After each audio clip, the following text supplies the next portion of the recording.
Well, good morning, Jaginder Rana here. The topic for our discussion today is cruise tourism in India booms. Cruise tourism in India booms. India's cruise tourism sector is transitioning from a niche offering to a mainstream travel choice. Supported by rising consumer interest, government infrastructure projects, and growing international cruise line of focus, the industry is on a strong growth trajectory. So alongside this, the importance of specified travel insurance tailored for cruise travelers has never been clearer. The Indian cruise market has grown at 27% CAGR over the past 8 years. In 2024 alone, over 3 lakh Indians embarked on international cruises, and this number is projected to rise to 2 million by 2030. So, despite this rapid growth, cruise still represents only about 1% of India's outbound travel, highlighting a vast untapped market. India is upper middle class segment of roughly 50 million consumers is increasing drawn to luxury and boutique cruise experiences. So pointing to a shift from mass market holidays to more curated premium voyages, the platform is in online cruise marketplace that allows users to book their international cruise experience across 450 plus ships and 42 plus cruise brands and 3,200 plus sailing globally. The government push and infrastructure boost is necessary. Government initiatives such as the Sagarmala project aim to strengthen India's maritime infrastructure. The development of cruise terminals at Mumbai, Goa, Kochi, and Chennai, as detailed in recent PIB release, is expected to facilitate smoother cruise operations and increase passenger capacity. The impact of these efforts is that with the upcoming renovations at these ports, coupled with cruise operators like Royal Caribbean, MSC Disney, and Costa expanding domestic itineraries, we expect explosive growth in cruise traffic from Indian ports. So, while domestic routes like Mumbai, Goa, and Mumbai, Lakshadweep account for nearly 70% of domestic sailings, more than 80% of Indian cruise bookings are currently for international destinations. Popular winter routes include Southeast Asia and the Middle East, while steamer cruises frequently cover the Mediterranean and Northern Europe. Question is why insurance is an integral part of the cruise travel.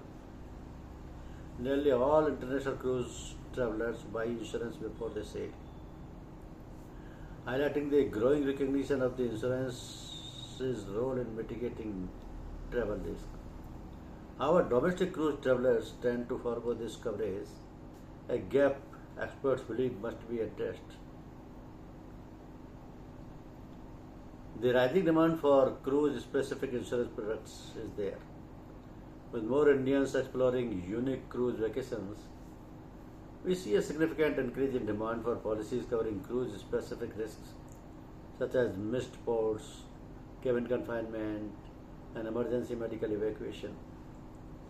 The coverage that meets cruise-specific needs is travel insurance policies for cruise often includes add-ons costing around rupees 200 to 300, providing protection against missed port arrivals or delayed cruise connections, medical emergencies on board, including hospitalization, cabin confinement due to illness or quarantine measures, emergency evacuation at sea, trip cancellation or interruption related to cruise schedules. So these protections are essential given the higher complexity and potential risks of sea travel compared to conventional travels. India is boosting cruise tourism through the Cruise Bharat mission, Maritime India Vision MIV 2030, and a new IWAI-led partnership aiming to become a global hub across rivers and coasts.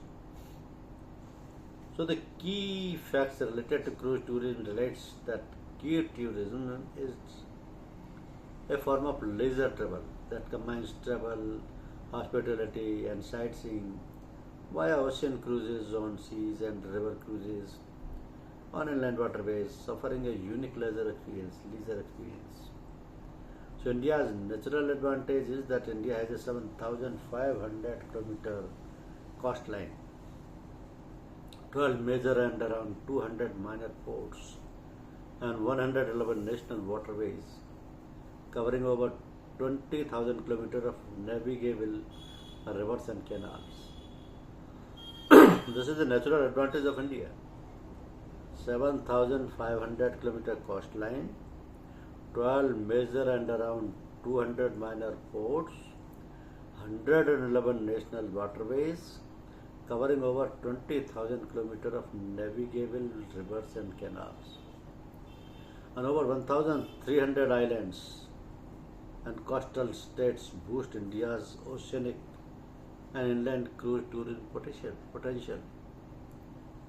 So the recent development in river cruise tourism is that Yamuna Delhi MOU signed in March 2025 between IWAI and Delhi government to develop a 4-kilometer eco-friendly cruise on NW110 using electric solar hybrid boats, recently in March 2025 only. In Jammu and Kashmir, MOU March 2025 signed for cruise development on Chenab NW26, Jhelum NW49 and Ravi NW84. Then comes to Madhya Pradesh. Madhya Pradesh and Gujarat cruise services launched on Kukshi Sardar Sarovar route under a tripartite agreement. Then River Cruise Tourism Roadmap 2047 launched at First Inland Waterways Development Council IWDC Inland Waterways Development Council as part of Maritime Amrit Kal Vision 2047, focusing on 4 pillars: infrastructure, integration, accessibility and policy. So segment under cruise tourism you will see, one is ocean cruises, that is international cruise. Second is coastal and island smaller ships and luxury yacht cruises, including for expeditions style with driving activities, domestic and regional covering the neighboring coastal and island countries. That is national waterways cruises, means interstate and cross-border and day cruises across rivers, lakes, canals, backwaters, yacht and reservoirs. Then islands and coastal and riverbank assets, lighthouses, shipping, museums, sea and river waterfront and walkways. So India's initiative to promote cruise tourism is there, that CBM has launched in 2024 to transform India into a leading cruise tourism destination by 2029. Led by Ministry of Ports, Shipping and Waterways, it targets doubling cruise passengers traffic by 2029 from 4.71 lakh in FY 23-24. It has implemented 3 phases, 24 to 29. The mission includes terminal development, digitalization, decarbonization and regional alliance, that is UAE, Maldives and Singapore. A national cruise infrastructure master plan for 2047 and initiatives like e-visas and e-clearance aims to enhance connectivity and tourism. So this is the phase. Thank you.